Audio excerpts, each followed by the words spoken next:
Have a seat, everybody. Good afternoon. Before we begin today's meeting of my Economic Advisory Board, I wanted to say a few words about one of the topics that we'll be discussing and something that's one of our most important economic issues of our time, the skills and education of our workforce. Because every business leader in this room knows that the single most important predictor of America's success in the 21st century is how well our workers can compete with workers all around the world. All of our education institutions, from our preschools to our universities, have a critical role to play here. But one of our most undervalued assets as a nation is our network of community colleges. These colleges don't just serve as a gateway to good jobs for millions of middle-class Americans. Community colleges also serve as a pool of talent from which businesses can draw trained, skilled workers. Unfortunately, because of the burden the recession has placed on state and local budgets, community colleges have been forced to cap enrollments and scrap courses. And even in the best of times, they receive far less funding than four-year colleges and universities. Not only is that not right, I think it's not smart. Not at a time when so many Americans are still looking for work, and not at a time when so many other nations are trying to out-educate us today so they can out-compete us tomorrow. We need to be doing more, not less, to equip our workers with the skills and training they need in the 21st century. It's an economic imperative. And so I've said that by the year 2020, I want to see an additional 5 million community college degrees and certificates in America. And to reach this goal, we're making an unprecedented investment in our community colleges, upgrading them, modernizing them, and challenging these schools to pursue innovative, research-oriented approaches to education.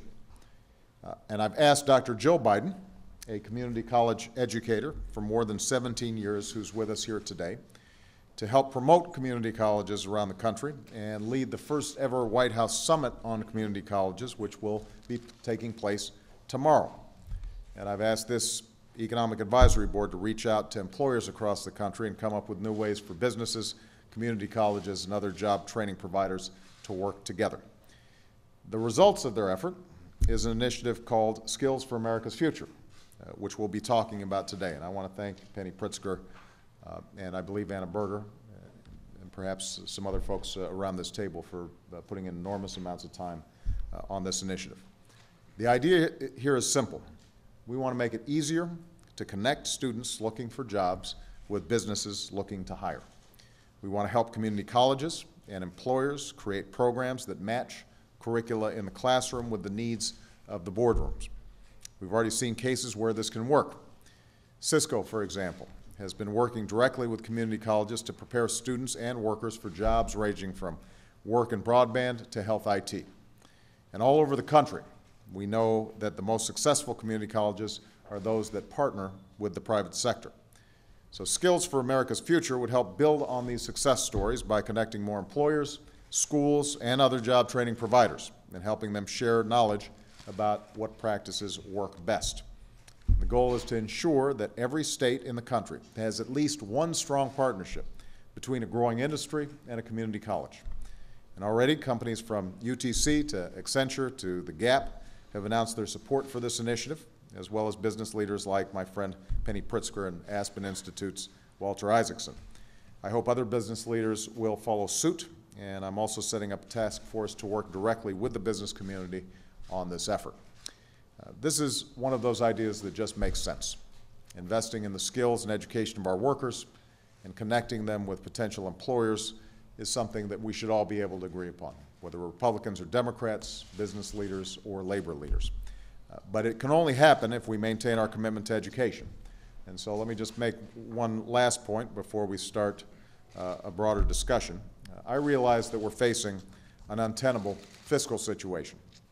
There was a $1.3 trillion deficit staring at me when I took office, and although the economic crisis and the steps we took to stop the free fall temporarily added to our fiscal challenges, it's clear that we're going to have to get serious about the deficit. And that's why I've proposed a 3-year freeze on non-security discretionary spending, That's why I've launched a bipartisan deficit reduction commission, which will be reporting in a few months. What I won't do is cut back on investments like education that are directly related to our long-term economic performance. Now is not the time to sacrifice our competitive edge in the global economy. And that's why I disagree so strongly with the proposal from some on the other side of the aisle to cut education by 20% in next year's budget. It's a cut that would eliminate 200,000 children from Head Start programs, would reduce financial aid for 8 million college students. It would leave community colleges without the resources they need to meet the goals that we've talked about today. And that just doesn't make sense to me.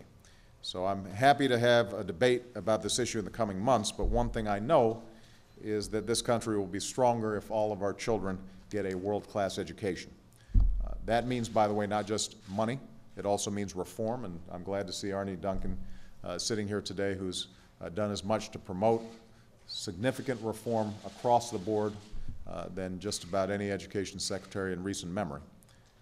Our businesses will be more successful if they can find skilled, trained workers here in America. Our future will be more secure if anybody who's willing to work hard is able to achieve their dream of getting a college education. And those are priorities that we all share. Those are investments that benefit the entire nation. And that's what we need to focus on right now. What will grow our economy, fuel our businesses, rebuild our middle class, and keep the American dream alive for the 21st century. So I look forward to working with all of you toward that common goal. And now, let's get down to the business of this meeting. I think they're going to remove this big thing here. And I'm going to be able to sit down and we'll have a good conversation. So, all right, somebody going to break this down? And I'll use this time to come around and say hello to everybody. Thank you for all you're doing for community colleges. Thank you. Thank you.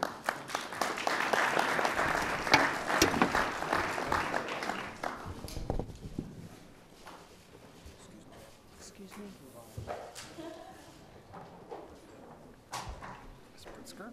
Hello, how are you? It's okay? Excuse me. The last one? The last other one after that?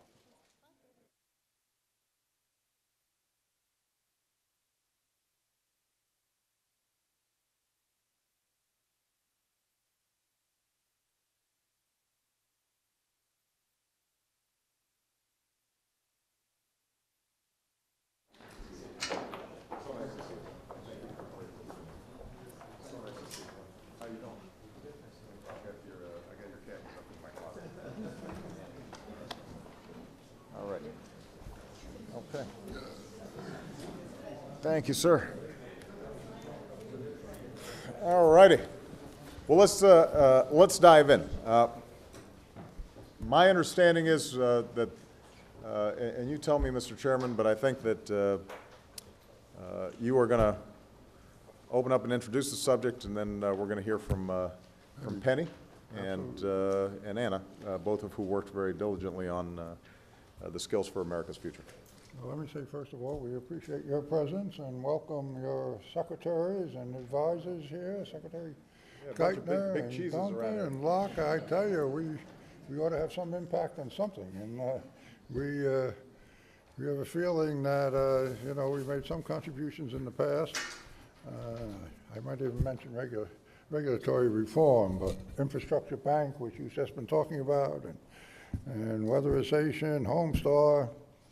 We had this nice program of tax review, which we arrived at no conclusion, but rather demonstrated the problems in the tax system. But anyway, today is on, as you know, Skills for America. You've already introduced it. Penny was the driver so far as we were concerned. We approved the program and its specifics an hour or so ago. So Penny, the floor is yours. Thank you. Well, Mr. President, Chairman Volcker, and our friends as members of the PERAB, today the PERAB voted to recommend to you a new workforce development initiative, as you know, called Skills for America's Future. It's a very exciting collaboration of the private sector, labor, the federal government agencies, and the community colleges.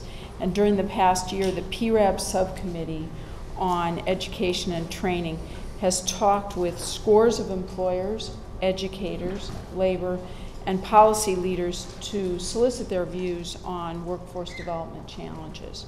We convened a series of meetings with 7 different sectors of our economy: technology, healthcare, financial services, small businesses, energy and utilities, service and retail, as well as manufacturing and construction. And through these meetings, we identified public-private partnerships as one of the most effective ways that we can improve the skills and credentials that American workers and students are receiving. So we also looked at the best practices of 5 companies that are doing an excellent job of improving and developing workers' skills. These companies are Accenture, Gap Inc., McDonald's, Pacific Gas and Electric, and the United Technologies Corporation, all of whom are here today. These 5 companies helped us to develop this program and have signed on to be a part of this brand new initiative. And they're going to invest their skills, their expertise, their people, and dollars to support and create a more high-impact partnership with community colleges. The goals that we've set out for Skills for America's Future are several. First is to create a certification for best-in-class partnerships that develop career pathway and training programs. The second is to recruit additional private sector and labor leaders to build a national network of high-impact partnerships at community colleges. Basically, we want to scale the program. We also want to provide a national voice for the effectiveness of these partnerships, and therefore to convene stakeholders to share best practices. Our 4th objective is to work with the interagency task force to align workforce programs funded by the Department of Labor and the Department of Education with market demands, to help the task force identify and develop stackable credentials in high-demand industries, and to increase the use of technology to improve training. Finally, we want to ensure that every state has at least one high-impact partnership between industry and a community college, and our hope is that every state will have more than one. Mr. President, this entire effort supports your goal for an additional 5 million community college degrees and certificates by 2020. And the initiative, we're very excited, the initiative will be part of what's called the Economic Opportunities Program at the Aspen Institute, led by an executive director and a core team, but the work will be nationwide. And our goal is that Skills for America's Future will launch a national movement to strengthen America's workforce, to optimize job training programs, and ultimately job placement. So we ask you, Mr. President, as you said earlier, to endorse Skills for America's Future, and we just can't begin soon enough. We believe putting the resources into training and development of workers, as you believe, is one of the best investments that we can make in our country. So thank you. Well, thank you, Penny. Anna, you want to chime in, because I know you worked on this, and then I know traditionally sometimes people feel a little constrained in these conversations, but I'm going to make sure that I ask a couple of questions. I just want some top lines on where we think we can have the most impact most quickly on this. But go ahead, Anna. Mr. President, thank you.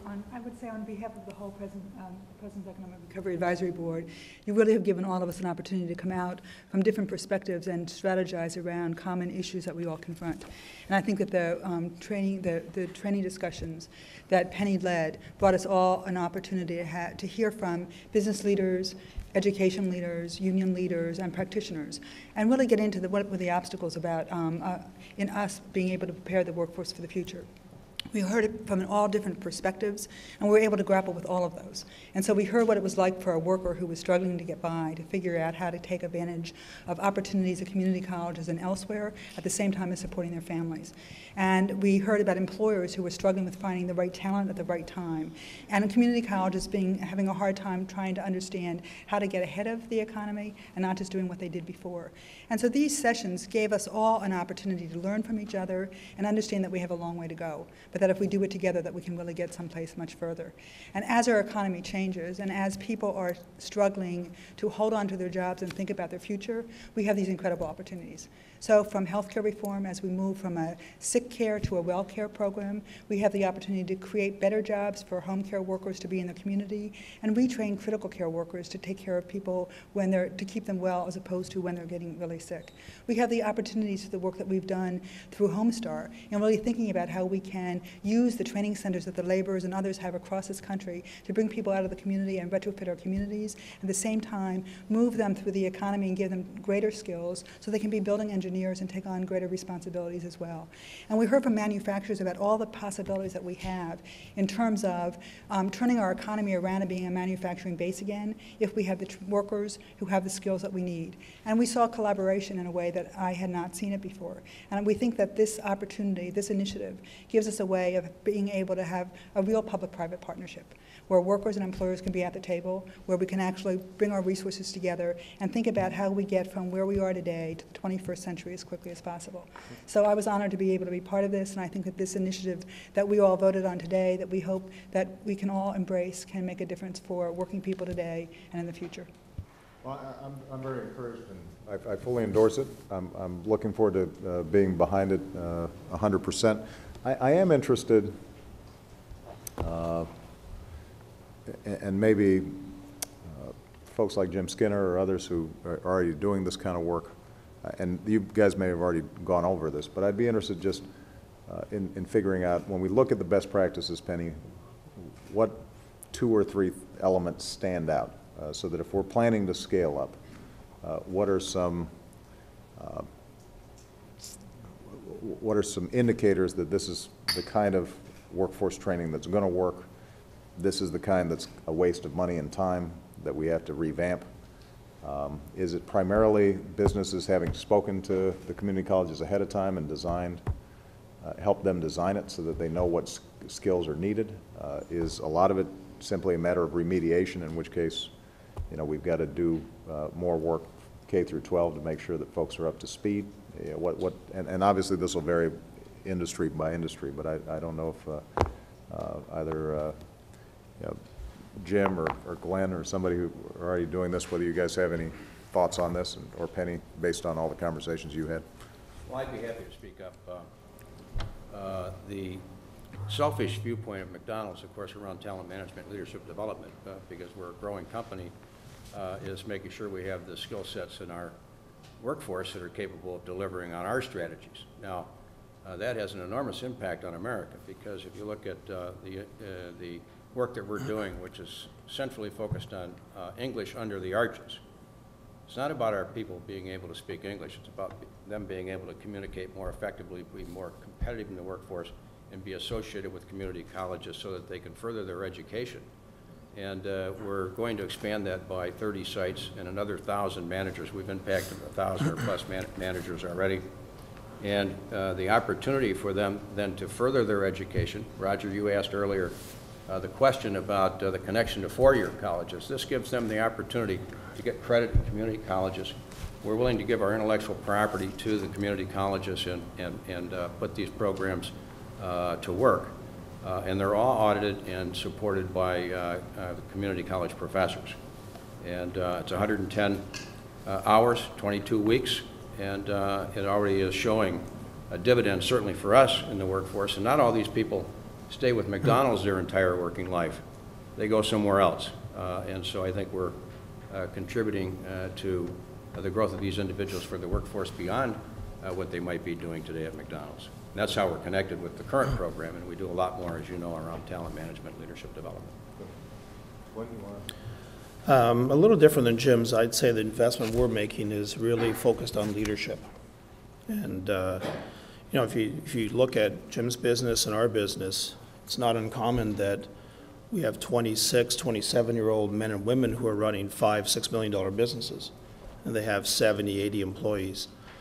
So we've really tried to work with the community colleges we're going to be making investments in these 7 cities, and part of that is job shadowing, having them spend quality time with our managers, you know, of our workforce we have, 125,000 people of the business actually work in the stores. Everything happens in the stores. People like me have ceremonial jobs in offices, and we do what we do, but the reality is we deal with millions of customers every single day inside our stores, and that comes down to phenomenal leadership. And the community college is going to do so much. I think they understand it, and I think that we've been working through high schools to get people through a program we have in New York and Chicago, get them ready to work in our stores. But the real angle in the community college is how do they get the leadership they need to feel confident that they can actually move forward in the business, deal with people, deal with difficult situations, lead, and get the pride that comes with providing great leadership. So at the Gap, our angle is really in these 7-city tests we're going to do, which we were saying earlier to Penny, and Penny obviously has a lot of passion around this issue, is to build it out to many more cities over the next couple of years and really get deep with these community students, these men and young women, the future store managers of our business, and give them the one skill that ultimately will separate them from being successful or not, which is how to lead. Penny, you want to add anything? Well, I think that one of our objectives, Mr. President, is through this effort is to do exactly what you've asked us, which is to better understand what makes a successful partnership, so that we can be replicating the successful partnerships and sharing that information more efficiently. It's ad hoc at this point right now. So those are the kinds of efforts that we'll undertake. Good. Robert, you have some thoughts about sort of unemployment generally and how that connects with worker training, potential skills mismatches that are out there right now. You want to share some thoughts in terms of just the data that you've been looking at? So, Mr. President and members of the administration, on behalf of the PERAB, I've been asked to discuss the nature of unemployment, and I've broken it up into 2 sections. The first aligns with Penny and Anna's discussion on why education and training matters in support of the skills for America's future. If you break down unemployment by education attainment, you will see that although the rate has doubled across the board for all segments, the numbers can be quite astonishing. The unemployment rate for an individual without a high school degree is 14 to 15%. And for a high school degree with no college is double digits, 11, 12%. Both significantly higher than individuals with more schooling. Furthermore, there are large disparities across race, with African Americans and Hispanics much more likely to be unemployed than whites. Sadly, as the work we've done, the disparities by education and race widen when we consider the full jobless rate or the underemployment number. That only reinforces the importance of education and training initiatives, which is what we are here to discuss. Now to the second point. If you look at the hardest hit states across factors such as unemployment, mortgage foreclosures, and industry sector job losses, you will see a direct correlation. For example, Nevada, Florida, Michigan, and California rank in the top 5 states for both unemployment and the share of mortgages underwater. These 4 states have also lost a disproportionate amount of jobs in construction or manufacturing or both, way above the national levels. These 2 industries, construction and manufacturing, have lost the most jobs during the downturn. Construction's around 20% and manufacturing's around 15%. Mr. President, the PERAB wants you to know that this reinforces the need to ramp up 2 of your key initiatives, infrastructure spending and Homestar. It's critical that in this changing trend, that for us to create new jobs, these are the 2 key initiatives that we need to continue. Now I've been asked to pass to John Doerr, who'll discuss in a little more detail the Homestar program. John? I thought I'd give you, Mr. President, and the administration an update on where we stand on this Homestar effort, which you remember is something to create jobs in the hardest hit of our industries, the construction industry, while at the same time we're using private capital to save consumers money on their energy bills and deal with our energy independence problems. So it's triple win, all 3 things going. And it's after your endorsement, Mr. President, attracted quite a range of support from the Chamber of Commerce, the National Association of Manufacturers, folks also that you might call environmental groups, 3,000 small and medium businesses from every state, and major labor and business organizations. It's passed the House. This is really one of those bipartisan bills, and it must pass the Senate. I believe the votes are there in the Senate. They're looking for, I guess they call it the right vehicle to put that bill together, but I think it's of relevance today because one of the two tracks involves training workers to upgrade their skills and to create a new industry in America, which would be a professional home retrofit industry. And it's just not very often you get the chance with a small federal program to kickstart what I estimate is a $30 to $40 billion new American industry whose jobs are never going to be outsourced. So I know your administration is working very hard to push this forward. That's our status, and perhaps it could be part of an oil spill bill or some other action before the Congress adjourns. I've been sold on this for a long time. When we announced our desire to move aggressively for this, we went over to Home Depot, and what was striking was not only the enthusiasm, obviously, of a big national company like Home Depot, but talking to I met a young man who had been unemployed for 16 months, was retrained over the course of 2 to 3 months to lay down insulation, had proven to be just a terrific employee. He was working for a small contractor who had seen his business collapse after the housing bubble burst, and now was seeing a significant pickup in his work around this notion. So this can have a terrific impact at retail level, among small businesses and among young people who can be trained fairly rapidly to take on this work and to do a terrific job. So we're going to push hard, and obviously it also cut our nation's electricity bill, which we're all concerned about for energy and environmental reasons as well. This is going to be a top priority.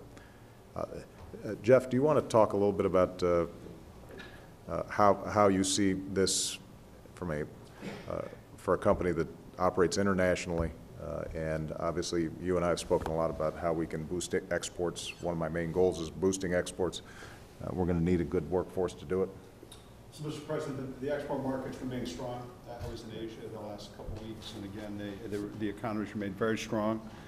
I think the work that Secretary Locke and State and USTR is really being felt. So I want to say thanks for that. Our exports continue to grow, as I know Jim's do, and other UTC and others. So we very much are supportive of the export initiative. Our work is really around really recruiting high-tech manufacturing resources that help us make jet engines and gas turbines. The community colleges provide a very good asset that we work with labor in our communities to train people. Typically, we design a 2-year course with the community colleges and actually hire the people so they have on-the-job training. They come to work at GE, they get training in the afternoon and night, and by the end of that 2-year time period, they can do precision machining and the other types of high-tech work that I think we want to have in this country. The last thing I would say is that well-trained, this workforce remains the most competitive in the world. We can drive quality, cost, speed that is second to none, and we have big faith that that can be done here with the right level of education. And the community colleges are incredibly flexible to work with us on designing our own curriculum, which I think is a real asset as well. I think this last point is really important. I've never spoken to a community college president who would not happily redesign just about any program to meet the needs of an employer who says, I've got 1,000 folks that I'm willing to hire if they get the right training. And obviously at the federal level, this is an area where we've got to exhibit maximum flexibility. So where our resources go from the Department of Education or whatever, or from Department of Labor, we are willing to modify any bureaucratic tangles to make sure that that training matches up with jobs as quickly as possible. But, Jim, you got you guys are also selling a lot of stuff. I'm glad to see it. Maybe just come back to the Skills for America initiative. We work very closely with Penny and Ann as they're working on the program, but Caterpillar's leverage the community colleges around the country. We, in fact, with our dealers, have a partnership with about 12 of them and a great curriculum to develop skilled service mechanics to do field service work. And these skills are transferable to other industries, but we've developed this program specifically with the community colleges, and just a terrific working rapport with them. And it's been going on for several years. Now we have 4 new plants being built in the United States, and every one of those cities has community colleges partnering with us on the training that we need for the people coming into those facilities. So I couldn't be more positive about this program. Our business has gotten a little better, so let me give you just some quick feedback on that. I told you early in the year I thought our exports this year would be up about 65%. I raised that estimate a bit. It's maybe going to be considerably better than that. We're seeing a very sharp V recovery in most of the developing market theater of the world economy, to where global mining, global oil and gas industries are back at all-time record levels. We have hired, and mostly driven by exports, about 4,000 people directly in the U.S. already this year, and they'll be adding to that over the next few months as our schedules are continuing to ramp up. And our suppliers have probably added on the order of 4 times that number. And most of those are small and mid-sized companies. So when the GEs and Caterpillars of the world win in the global market, all employers participate in that, in our communities. So it's getting a little better. Having said that, I'm going to come back to this unemployment thing too, and I'm sort of the transitional speaker for the group. We have a very serious cyclical unemployment level that's very concerning, and a lot of people who've been unemployed for an extended period of time. I want to come back to infrastructure. I know it sounds self-serving since we worked with that industry, but we've got in the skilled trades and building construction in general, because of this very sharp downturn in housing, the unemployment rates are over 20%. So there are a lot of skilled people ready to go to work that don't have an opportunity. There's clearly a lack of demand in this area. And I think we have a deficit in terms of investment in this country in the infrastructure we need to help us compete in the world market in the future. So doing more of this on an emergency basis with the extreme unemployment levels that we have, I think will help our economy and better position it to compete in the world market a decade or 2 ahead. And the welfare of our citizenry is really a function of our ability to compete in global markets. And we need to be really consciously thinking about that now. We need a different kind of recovery this time. It can't be retail driven so much as it's got to be investment and really global competitiveness, export oriented, to give us the kind of sustainable recovery we're looking for. So let's, I know you've made some proposals on infrastructure. Anything we can do to help you move those things forward, we'd be delighted. Rich, I know that obviously you're hearing some of this, what Jim said from your own membership. Folks in the trades right now who were doing well when the housing market was booming have been devastated over the last couple of years. And so I'm assuming that ideas like infrastructure are ones that would garner strong support from your members. In construction, we have about 40 to 42% of our members on the bench right now. But I want to thank you, Mr. President, for first bringing us together to talk about jobs and the urgent need for more investment in workforce training. As Annie indicated a little earlier, the labor movement is a leader in workforce training, spending more than $1.5 billion a year from unions and joint programs to train people as diverse as hospital workers, electricians, hotel chefs, machinists, and master mason pilots. But as Jim said, with 15 million people unemployed, we're worried that the people that we get the training to aren't going to have the jobs. We know you're committed to creating good jobs in this country. You've done everything possible, but there's a few things that stand in our way. So I'd like to make three or four points along those lines. First of all, we do applaud your efforts for job creation through the $50 billion infrastructure investment of building roads and rails and runways and providing aid to small business. All of those are going to make us more competitive as a nation ultimately, and they're also going to put us back to work. But as Jim said, we have an aggregate demand problem in this country. So I'd like to make three quick points. One, because of the state and local government cutback, the recovery is starting to flag. Now, your leadership was critical in securing $26 million in FMAP funding for states struggling to maintain services, but they continue to face severe challenges. In 2009 and 2010, local and state governments have cut back 11% on services.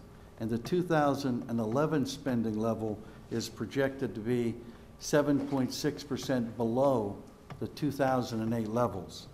So we've seen 242,000 state and local workers laid off since August of 2008. Those cutbacks are dragging down the economic recovery, and they offset your efforts to stimulate demand through the American Recovery and Reinvestment Act.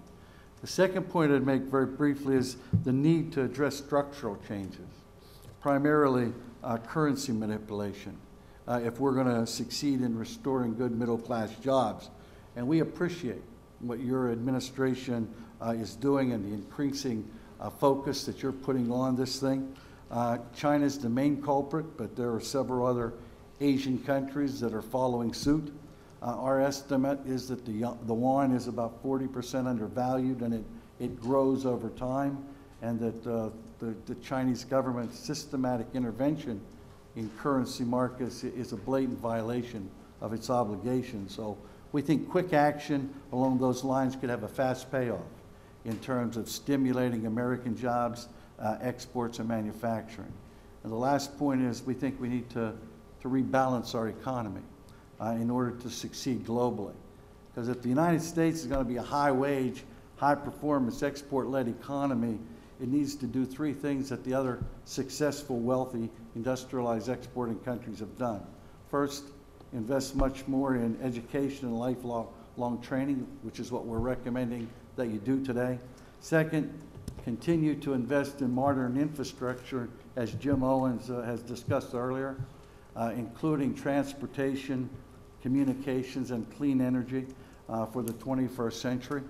And the third is to support labor law reforms that will allow workers the freedom to choose a union without fear of reprisal. Because in a cutting-edge economy, unions are an essential partner for fast-paced, innovative business. And successful high-wage export economies around the world have empowered workers, not treated them like costs to be cut. So, Mr. President, we really applaud you for all the efforts you've made to first save the economy and then turn it around and start to create jobs and build a foundation where the economy can grow and the jobs that we need can be created. And all of us look forward to working with you in that endeavor.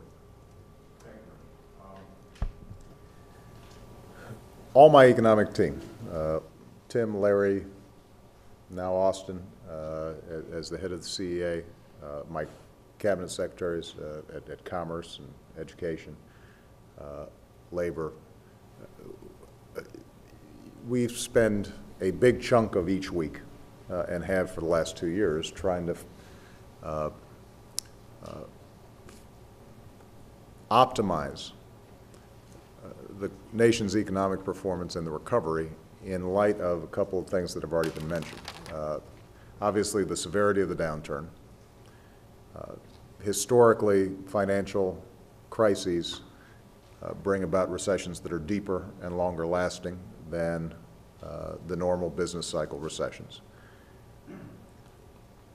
There is a sense on the part of consumers that that they have to start saving more and cutting back on their debt levels. And that means that the prospect of a consumer-driven V-shaped recovery is less likely.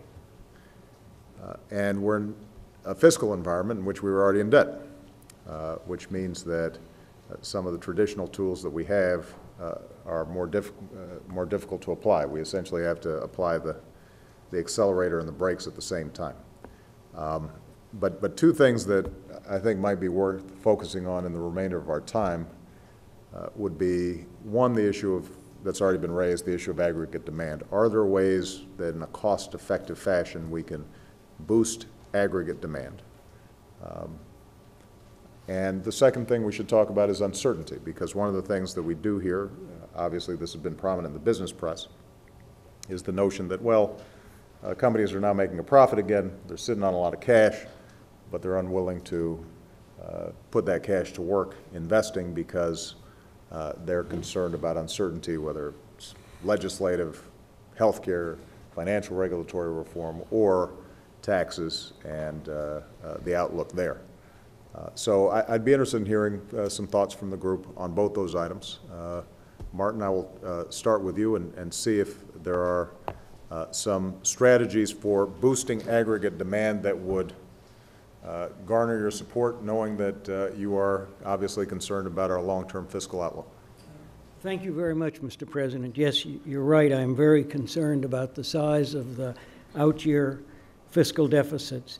And I would emphasize that the size of the aggregate demand problem is massive. We're talking about a GDP shortfall of about $1 trillion, annual rate of $1 trillion.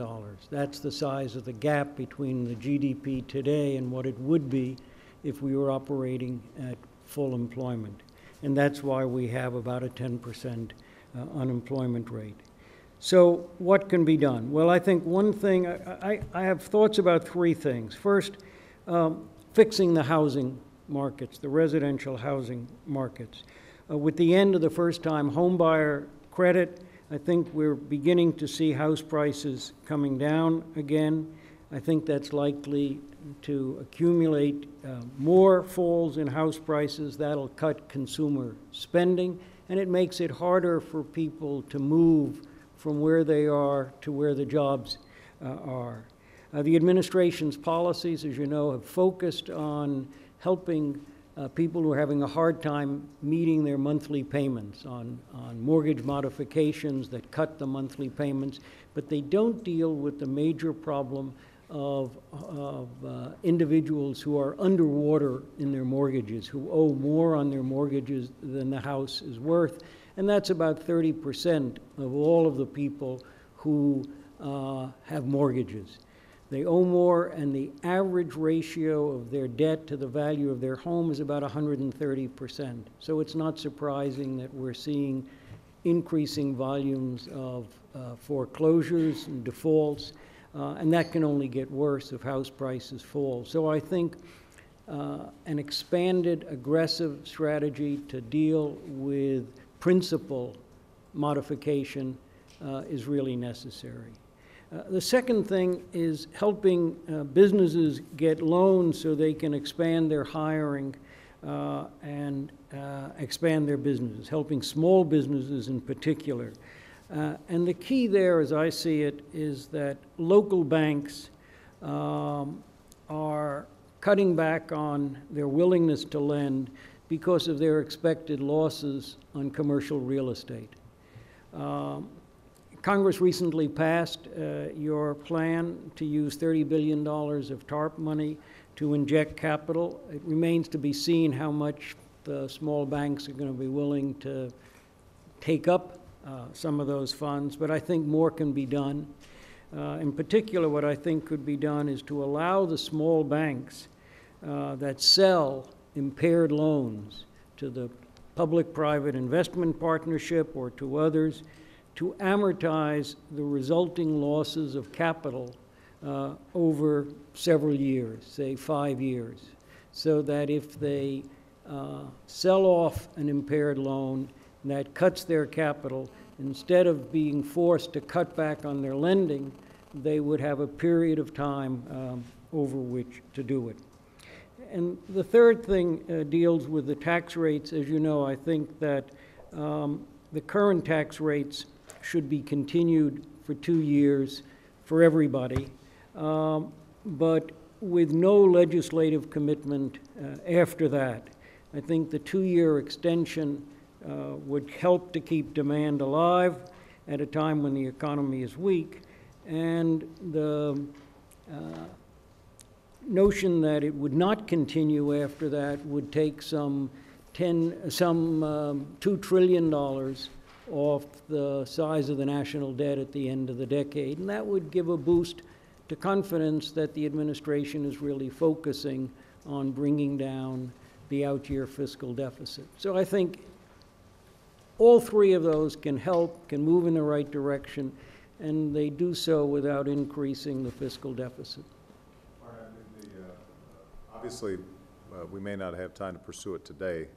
If you've got some specific ideas on the housing front, I think we should hear them, and I'll make sure that our team follows up. The small business, it does sound like you've got something worked out that with some specificity. I'd be interested in seeing how it might fit with some of the work we're already doing to help get small businesses loans. The tax debate's a long one. I mean, I think the interesting question would be whether you felt the same way if you knew that if you extended all the tax cuts for 2 years, that you couldn't hold the floodgates back and you'd then be extending them in perpetuity, whether you'd feel the same way. I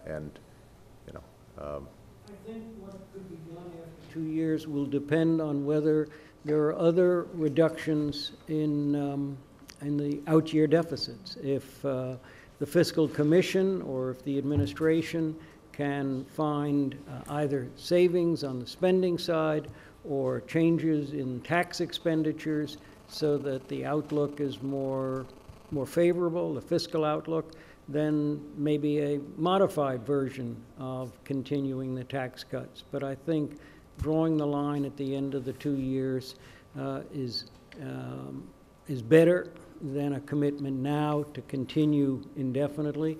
And I think not doing anything for the next 2 years risks sucking a lot of demand out of the economy at a time where really it's, as you know, we've been expanding but at a slower and slower pace quarter after quarter. This doesn't seem to me a time when you want to pull back demand by letting tax rates jump. Bill, do you have some thoughts on this issue of either aggregate demand or uncertainty, or both? Thank you, Mr. President. I believe that in a very short haul, uncertainty is depressing aggregate demand that is out there latent. And we have all sorts of evidence of this. We have the banks are sitting on cash. The consumer is scared, is paying down his debt. The Wall Street and the financial community is uncertain about where the Dodd bill is, how that's going to work out in terms of regulation. I subscribe to all that's been said here before in terms of the amalgamation and working together with community colleges and so forth and so on, but that's not going to happen overnight. And so what I would suggest is that your administration, and particularly you, step forward with a statement that you're not going to, at this time, increase taxes for anybody, and relieve that uncertainty. That isn't to say that you're not going to do something about taxes, you and the Congress, but you're going to delay that And I think the spark that would come from that, you're going to delay that and then weave it in to an overall tax reform, but not until you provide that spark to get us off this dead center. So, and I think that a prolonged argument in the Congress about this after people come back is going to be counterproductive to this issue of uncertainty. I think that will heighten it, and I think you have within your power and the power of this administration to put a pin into that uncertainty with a view toward putting the whole tax problem together in a more thought-through, complete package. Let me just address this because both you and Martin raised this. I mean, it's interesting, sort of the focus is on uncertainty with respect to tax policy.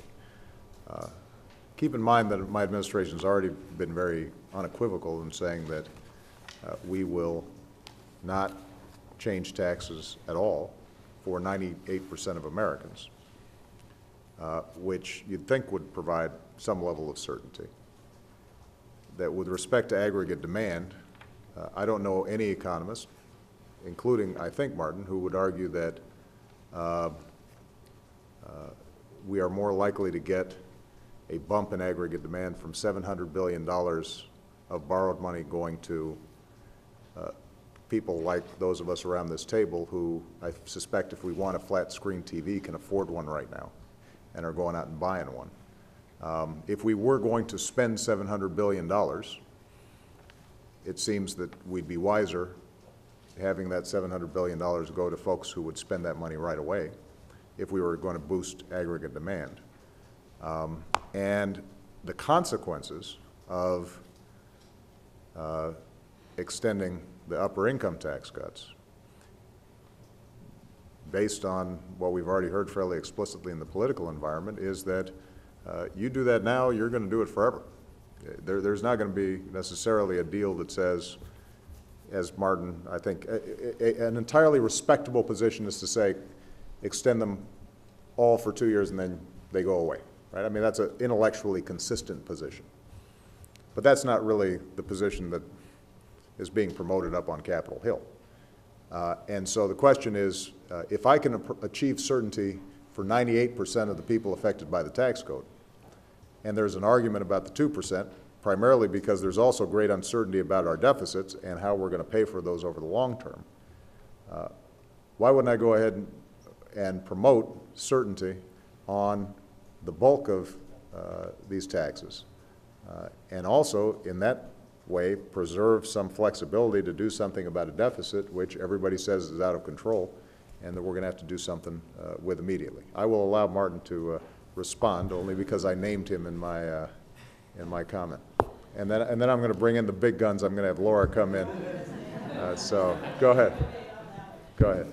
Well, thank you. I think there are two issues. One is about the size of the out-year deficits, because the administration's formal plan, your formal plan, would continue for the 98% indefinitely.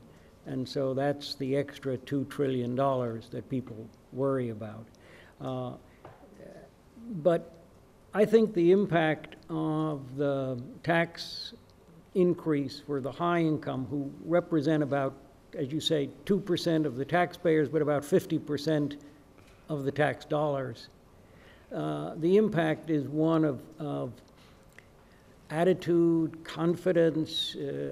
As we've talked during the PERAB discussion earlier, before you joined us, there's this concern about the business community's attitude about the administration. And it's not just the business community, it's high-income individuals, entrepreneurs, and others.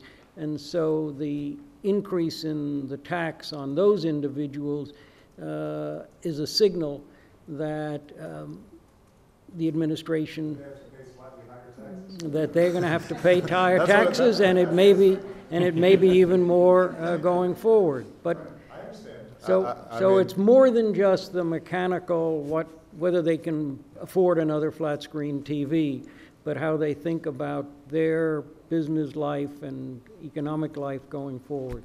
I understand your point, and we can't belabor this. I just think it's a very interesting discussion, because essentially what the argument comes down to is that the psychology of those of us, and I'm in this category, those of us who are wealthy and make a lot of decisions that determine whether investments are made or not, that our psychology is sufficiently important that even if we don't need a tax cut, we should give them a tax cut. We should give us a tax cut in order to induce us to play ball, because otherwise we're going to take the ball and go home. And I understand the argument, and it may be true, but I think that you might understand how folks who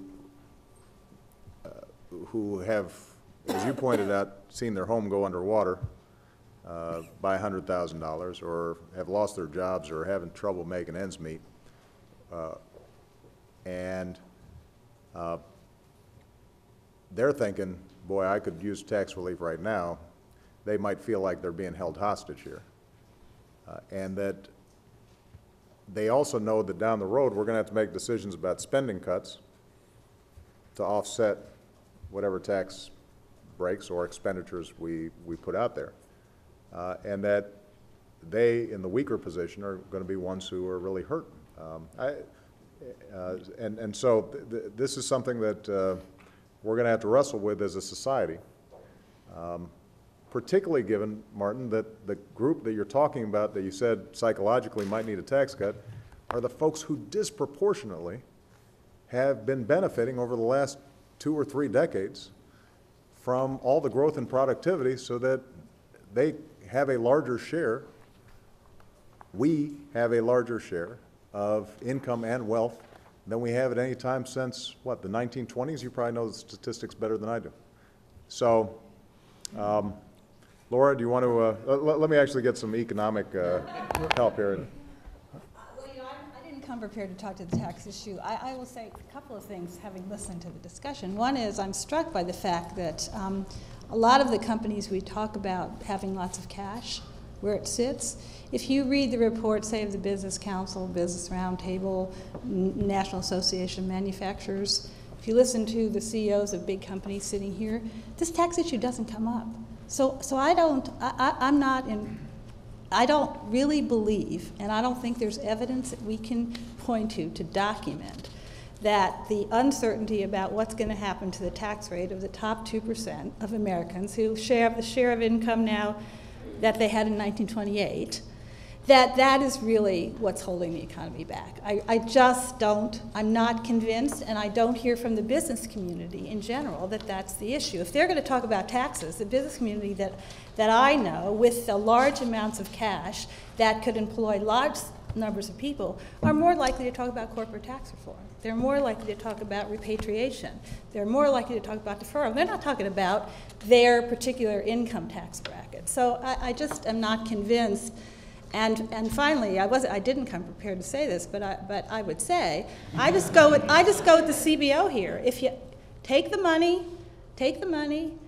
and spend it on something that is more demand generating. Bring the revenue in from the top 2% and use it to fund a national infrastructure bank. Use it to fund a tax cut to basically a temporary tax cut on payrolls. Use it to fund state and local governments on Arnie's education initiative. The money can be used in a more demand generating way if that's what we need to do. So I'm not convinced that uncertainty about the tax rate really has to do with our problem. It is primarily an aggregate demand problem. You've articulated it completely. Your team knows it, and you know it. The size of the problem is very large. Marty mentioned that as well. And we have limited tools because we're in a fiscal hole at the beginning. I think that's why, and I would point here, if there's any debate about whether there is uncertainty about aggregate demand, let's just point to the Federal Reserve and listen to their discussions.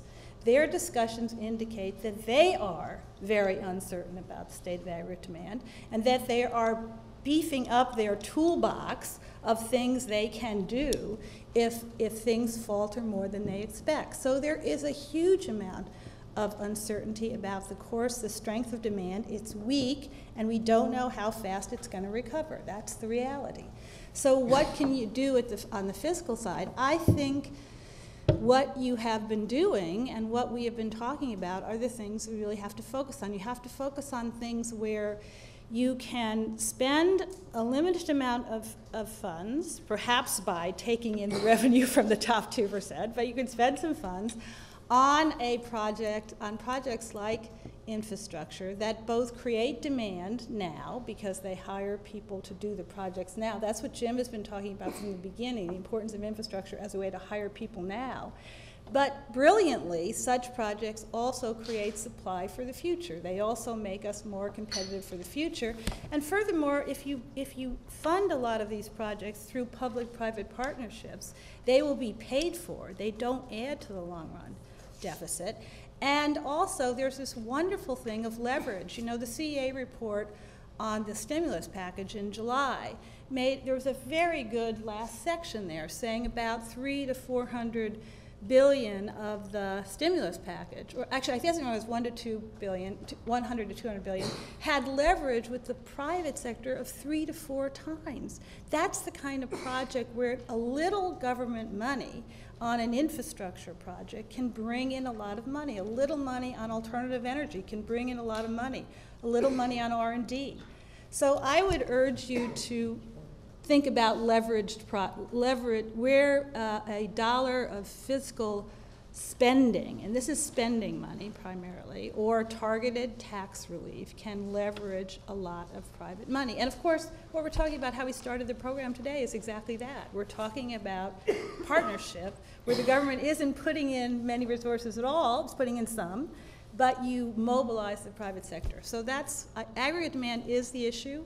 We have limited fiscal tools, but I think if we focus on infrastructure, you focus on education, you focus on R&D, alternative energy, places where the private sector really wants to be with you, you'll get a lot of leverage and you'll get some jobs. I'm going to let, I'd like to hear Paul chime in, and then Mark, maybe you can address another source of uncertainty that's at least been expressed, and that's regulatory uncertainty, and then I think we can wrap up. So. I'm going to demonstrate that the chairman of this committee faces an unruly membership, as do all mine. But I want to assure you that my psychology will not be affected by returning to the tax rate, which you expect that are in existing law. And given the deficit we have, I'm just repeating the arguments, if you're looking for the priorities of where to provide some stimulus, the most unlikely place to apply stimulus would be for those that already have so much of the wealth of the country that has been accumulated over 2 decades, when the people under 250,000 have had no increase in real income during this period of time. And it seems to me the argument, whatever the precise number is very strong. In fact, I don't understand the opposite argument, but that's beside the point, maybe. All right. Mark?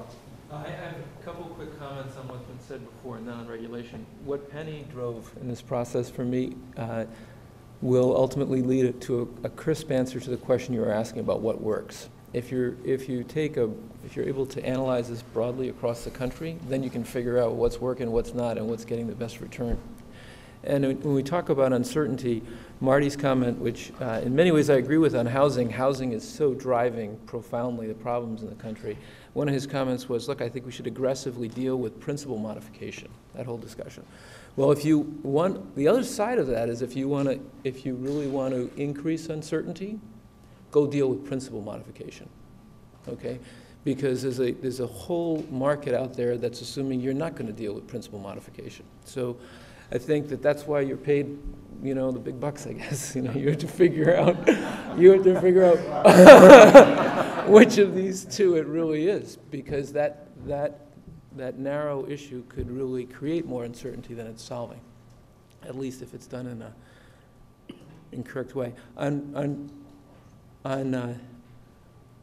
regulation for a second, you know, one suggestion that I've heard, I didn't come up with, another fellow mentioned to me, is that if you look at the aggregate economy and you say, for a variety of reasons, this administration has had to deal with healthcare and energy and education and financial re-regulation of all four of these. And that by definition, when you re-regulate whole sectors of the economy, in this case, 4 huge sectors of the economy, you do create uncertainty, particularly when the rules need to then be rethought. That could you possibly think about this in the context of a pay-go, where for every incremental regulation you're putting in place, you're looking at the last few decades of regulation that are already in place, and you're taking something off the table. A practical example of that today, I think, is Secretary Geithner must be dealing with the whole issue of mortgages and how you regulate mortgages on a go-forward basis. And there are multiple constituencies within that, including we decided for a variety of reasons not to consolidate regulatory bodies in the United States. And several of them have their mandate for how they want mortgages to be regulated. Well, is that a good idea? You're going to ultimately have at least 2, possibly 3 major forms of mortgage opportunity or mortgage forms or mortgage regulation in the U.S.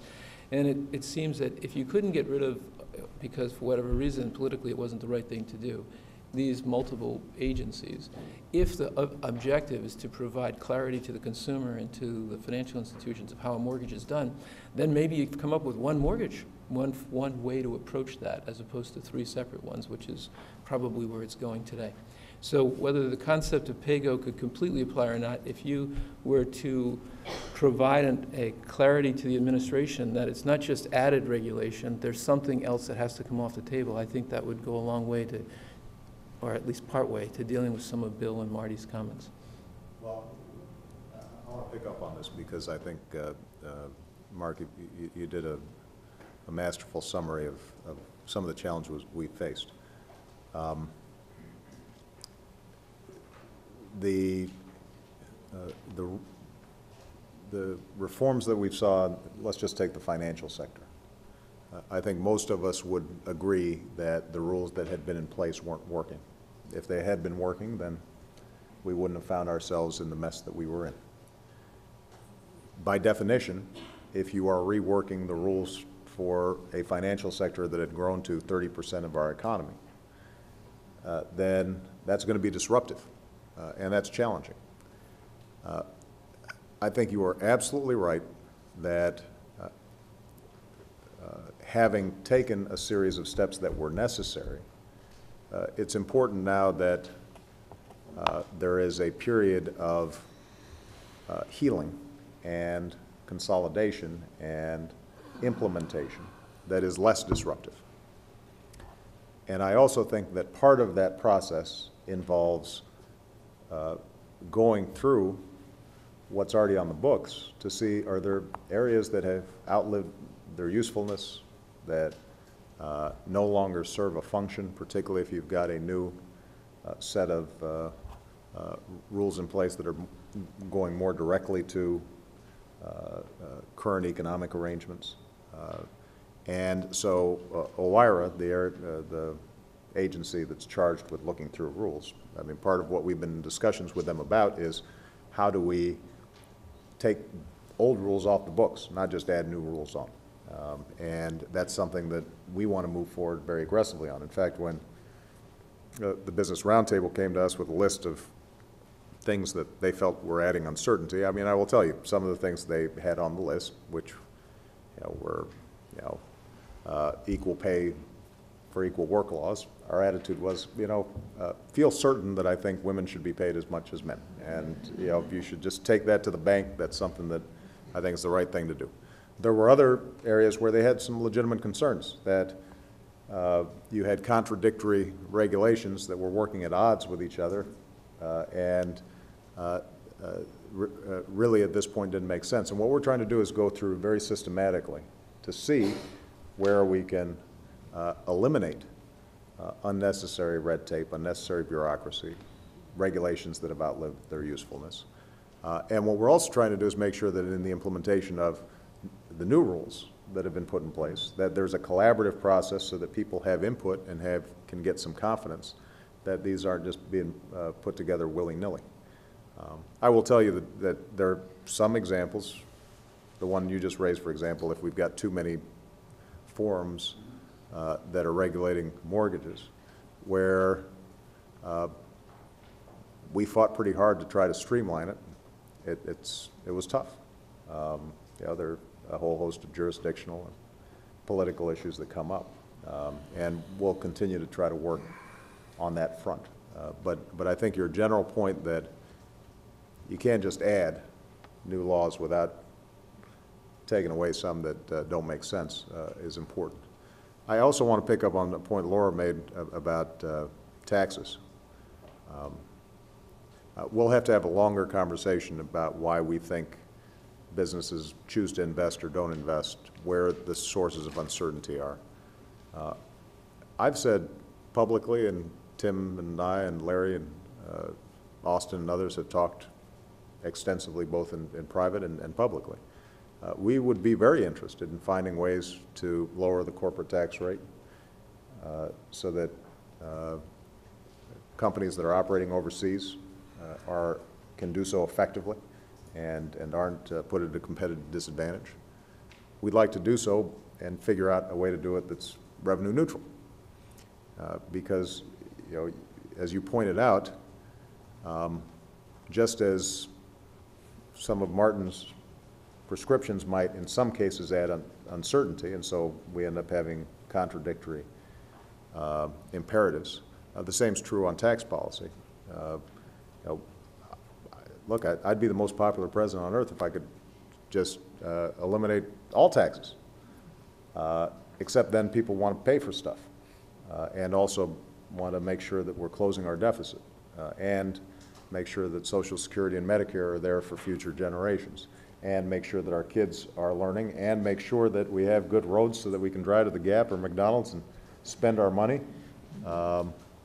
And that means we're going to have to make some choices. But I do want to say to this group, and I know that there was a subgroup that already worked on this, and it was somewhat inconclusive, but I'd like to continue to drive forward. If there are ideas whereby we can lower corporate tax rates in a way that does not massively add to our deficit, but instead revolves around closing loopholes, much in the way the last major tax overhaul in '86 was able to square the circle. That is something that we would be very interested in, we think could eliminate uncertainty, might reduce each of your bills for accounting and legal services, and could be a win-win for everybody. And that's an area that we'd like to collaborate on. So, Mr. Chairman, anything you want to close with? Well, just on this sort of uncertainty, there are two things on my list that I give priority to. One is the corporate tax situation, which is a mess. Mm-hmm. And the other is getting those trade agreements, those little trade agreements through, which disturb people when obviously protectionist pressures are rising. Mm-hmm. And I think both of those agreements are in our interest. They're small, they're minor, but they give a signal, an important signal right now. I agree. And Korea is not so minor, especially when the EU and Canada have already wrapped up trade agreements with Korea. Yeah, so it's more important to do it. Yeah. Yeah. So, see, this was a fun conversation. Went a little off script, which is good. I liked it. Amazing. I enjoyed it. Thank you very much, everybody. And I'm looking forward to, I like the fact, by the way, that our cabinet members were able to join this. I think this is a format that will work better for future meetings. Thank you. Thank you.